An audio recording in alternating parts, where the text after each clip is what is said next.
The autumn rain tapped gently against the tall windows of St. George's Secondary School in London. Inside, the corridors buzzed with the familiar sound of chatter and hurried footsteps. Oliver, a quiet boy with sandy hair and thoughtful eyes, was unpacking his books when a sudden voice reached him. "Oliver, the headmaster wants to see you." Now. It was Mrs. Collins, the strict secretary whose tone never allowed argument. The room fell silent for a moment. Some of his classmates shot him sympathetic looks. Others whispered guesses about what trouble he might be in. Oliver's stomach tightened. He had never been called to the headmaster's office before. His mind raced through a list of possible mistakes. Had he missed homework? Had someone accused him of something? The thought of Mr. Thompson, the stern but fair headmaster, only deepened the knot in his chest. He walked slowly down the corridor, his shoes clicking on the polished floor. The school smelled faintly of old wood and chalk. Every step seemed heavier than the last.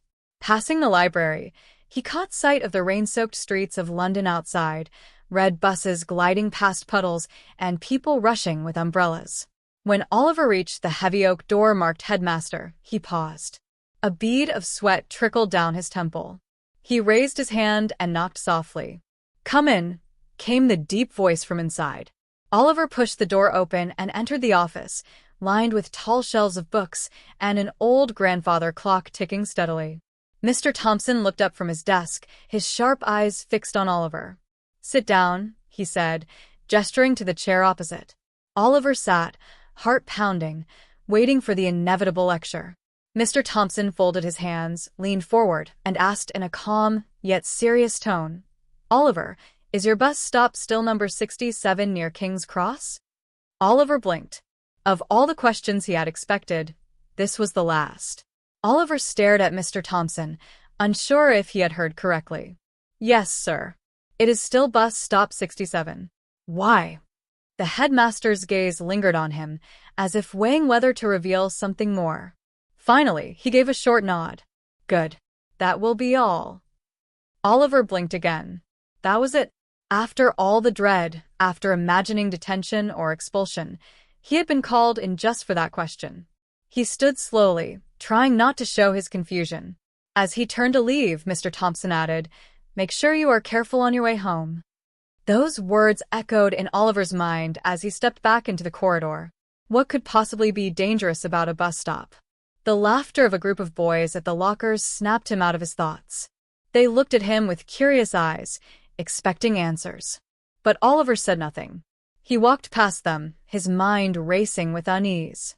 By the time lunch arrived, word had spread across the school. Everyone seemed to know Oliver had been summoned. "Did you get detention?" asked his friend Amelia, sliding into the seat beside him. "No," Oliver muttered, picking at his sandwich. "Then what?" He hesitated, lowering his voice. "He asked me about my bus stop. Number 67. Amelia frowned. "That's odd. Why would the headmaster care about that?" Before Oliver could answer, a boy across the table leaned closer. "I heard something happened at that stop last year. Something no one wants to talk about." Oliver looked up sharply. "What do you mean?" The boy only shrugged, as if the rumor itself was enough.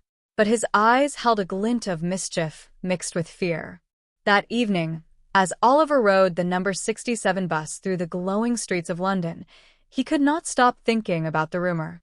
Streetlights reflected on the wet pavement, and the bus rattled as it turned near King's Cross. When he stepped off at his usual stop, a strange stillness hung in the air. The surrounding buildings seemed ordinary, yet something about the silence unsettled him. He noticed faint graffiti on the shelter wall, faded words that seemed hastily scrubbed away. He strained to read what was left, but only fragments remained.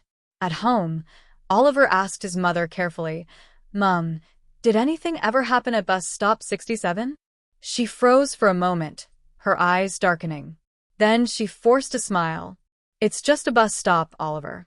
Don't worry about it." But her trembling hands as she cleared the table told him otherwise. The next day, Oliver decided he could not ignore it. In the school library, he searched through old newspapers stored on microfilm. Dust floated in the shafts of light as he scrolled through the faded pages. Then he found it. A small article dated 3 years ago. Local student missing near bus stop 67. The name leapt out at him. Ethan Miller, age 14, last seen boarding a bus that never reached its destination. The case was never solved. Oliver's throat tightened. Ethan had been a student here, in the very same school. Suddenly, Amelia appeared behind him. "What are you looking at?" Oliver slammed the book shut, but it was too late. She had seen the headline. "Oliver," she whispered, "why did the headmaster ask you that question?" The following morning, Oliver was intercepted by Mr. Thompson in the corridor. "Walk with me," the headmaster said quietly. They moved down the empty hallway. Mr. Thompson spoke in a low voice. "You should not be digging into the past, Oliver. Some things are best left buried." Oliver gathered his courage. "Sir, why did you ask about bus stop 67? What happened to Ethan Miller?" Mr. Thompson stopped walking. His face hardened. "All you need to know is that it is not safe. Stay away from that stop." And with that, he walked away, leaving Oliver standing alone, filled with more questions than before. That evening, Oliver could not resist. He returned to bus stop 67 after dark. The city lights flickered, and the distant hum of traffic filled the air. The shelter looked ordinary by day, but at night it seemed colder, as if the shadows themselves clung tighter. Oliver's breath formed clouds in the cool air. Then he noticed movement. A figure standing just beyond the street lamp, half hidden in darkness. The outline was of a boy no older than him. "Hello!" Oliver called out, his voice shaking. The figure tilted its head, then slowly faded into the shadows until nothing remained. Oliver ran all the way home, heart pounding. The next day, Amelia cornered Oliver. "I know you went back there. You look pale as chalk." Oliver admitted what he had seen. Amelia's eyes widened, but instead of fear, determination burned within her. "We need to find out the truth." Together, they searched Ethan Miller's old locker, long since emptied. Hidden behind the back panel, they discovered a small notebook, dusty and brittle. Inside were Ethan's final entries. He wrote of a man who always watched him at the stop. A man no one else seemed to notice. His last words sent a chill down Oliver's spine. "If I do not return tomorrow, it will be because he followed me onto the bus." Oliver barely slept that night. Every creak of the house made him jump. The words from Ethan's diary haunted him. At dawn, news spread quickly through the neighborhood. Another boy from a nearby school had gone missing. His last known location, bus stop 67. Fear gripped the city. Parents hurried their children to safer routes. Buses were rerouted, and yet the mystery deepened. Oliver could no longer stay silent. He knew Ethan's fate was tied to this place, and now another boy had suffered the same. The weight of truth pressed upon him. He and Amelia had to confront it. That evening, against every warning, Oliver and Amelia returned to bus stop 67. The streets were damp with mist, the air heavy with silence. They waited. Minutes crawled by, each second stretching into eternity. Then, as the last bus roared past, they saw him. A man in a long coat, face obscured by the shadow of his hat, standing at the far edge of the stop.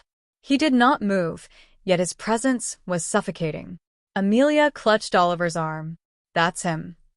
The man slowly raised his head, revealing eyes that glowed faintly in the dim light. A crooked smile spread across his face.